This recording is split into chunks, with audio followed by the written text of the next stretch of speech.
Alors bonjour à tous, c'est Puish. Aujourd'hui on se retrouve pour la critique d'un film que j'adore. C'est Sword of the Stranger comme vous pouvez le voir. Donc c'est un manga, c'est un animé hein, des studios Bones, un film de 2007. Il dure, je crois qu'il dure 1h45, un truc comme ça. Alors pour moi un véritable chef-d'œuvre. Alors de quoi ça parle? Je vais vous résumer l'histoire. Alors l'histoire elle est assez simple hein, finalement. C'est une histoire qu'on a vue on va dire 1000 fois. Une histoire de rédemption en quelque sorte. Donc en fait c'est l'histoire. Donc ça se passe dans le Japon de l'ère Sengoku, hein, l'ère des royaumes combattants. Hein, c'est le bordel. C'est la guerre un peu partout. Il y a un guerrier solitaire, un Ronin, qui sauve un jeune orphelin avec son chien. Il va les protéger en quelque sorte. Il va se lier d'amitié avec ce jeune garçon. Kotaro il s'appelle, avec son chien Tobimaru. Ils sont poursuivis par une espèce de... En fait, ils sont poursuivis par une espèce de bande une espèce de bande de mercenaires chinois qui ont débarqué au Japon. Parce qu'en fait, ils cherchent à accomplir un espèce de rituel étrange. Et donc, ils sont dans ce pays inconnu. Et ils vont poursuivre ce jeune garçon qui va se lier d'amitié, bien sûr, avec notre héros.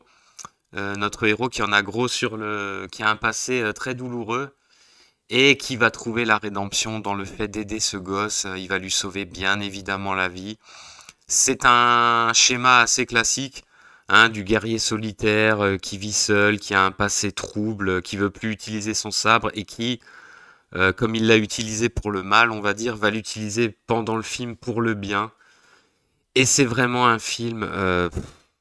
Que dire de ce film à part que c'est un chef-d'œuvre? L'histoire est simple, voire simpliste, mais les dessins, l'animation, les scènes de combat, mais franchement, mais rien que l'intro avec le générique, avec la musique, les espèces de tambours comme ça, on voit les guerriers chinois comme ça qui combattent.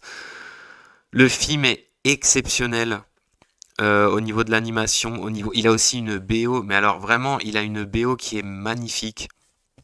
Les thèmes du film vous resteront dans la tête. Une musique vraiment envoûtante, tantôt envoûtante comme ça, tantôt euh, c'est vraiment un film qui procure de l'émotion. Même si en fait quand on regarde le film, on sait déjà ce qui va se passer. Oui, on sait bien qu'il va sauver le gosse, on sait bien que c'est un gentil. Mais vraiment quand le héros, c'est-à-dire vraiment le point culminant du film pour moi, c'est la dernière partie du film. Hein. Alors petit spoiler, hein, mais de toute façon l'histoire est cousue de fil blanc. Hein. Mais quand le héros revient en gros pour sauver le gosse, du coup il dégaine son sabre comme ça, mais c'est une scène qui est magnifique, moi je trouve. Il y a des plans de caméra incroyables. La caméra posée sur son sabre comme ça qui traverse un adversaire. Lui qui prend appui comme ça sur un toit et qui jette son sabre pour tuer le bourreau qui va tuer le gamin. Avec des gerbes de sang comme ça. Et surtout une musique qui prend aux tripes. Vraiment, le thème de ce film prend aux tripes. Et juste après ça, on a un combat final. Mais, mais franchement, un des plus beaux combats qui m'a été donné de voir dans un film d'animation. Franchement, j'exagère pas. Hein. Il y a quasiment pas de paroles. Il y a juste le thème musical. On a 4 minutes de combat, mais un moment incroyable. Les personnages font virevolter comme ça le guerrier chinois comme ça blond qui est un peu son ennemi durant le film, hein, qui est un espèce de fou du combat qui recherche juste le frisson au travers de combats à mort comme ça. Il fait tournoyer son épée autour de lui. Le héros qui se bat vraiment au maximum de ses capacités, les sabres qui se brisent, les personnages qui se blessent. Ah là là, franchement, en plus dans un décor de neige comme ça. Mais c'est magnifique. Je ne sais pas combien il aura fallu de milliers de dessins pour faire ne serait-ce que cette scène de combat. Alors, le réalisateur du film, attention, hein, c'est pas n'importe qui, hein, c'est Masahiro Ando. Donc c'est quand même le mec qui est derrière les storyboards de Cowboy Bebop, Ghost in the Shell, Jinro, la Brigade des Loups. Donc il a travaillé sur des très très gros projets. D'ailleurs, on sent la similitude, je trouve, entre Cowboy Bebop et ce film au niveau de l'animation, au niveau des dessins, tout ça. C'est du très très haut niveau.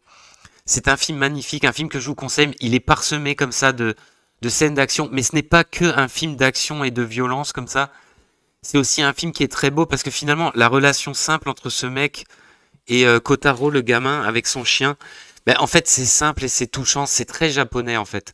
Ce film, il est très japonais dans le sens où ils arrivent à mélanger comme ça le meilleur et le pire de ce qu'on peut voir dans l'être humain, quoi.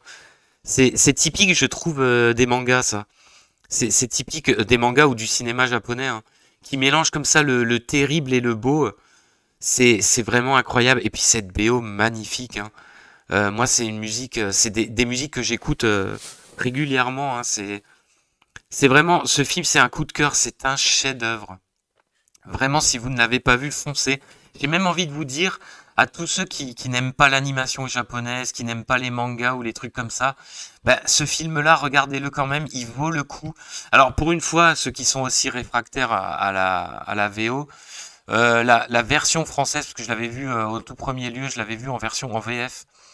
La version française est vraiment potable. Franchement, pour une fois, c'est pas un doublage de merde. C'est un doublage qui est sympathique, mais après, bon, hein, le film vaut surtout pour sa VO. Et ce qui est excellent en VO, c'est que on a les personnages qui parlent en japonais et les Chinois qui parlent en chinois.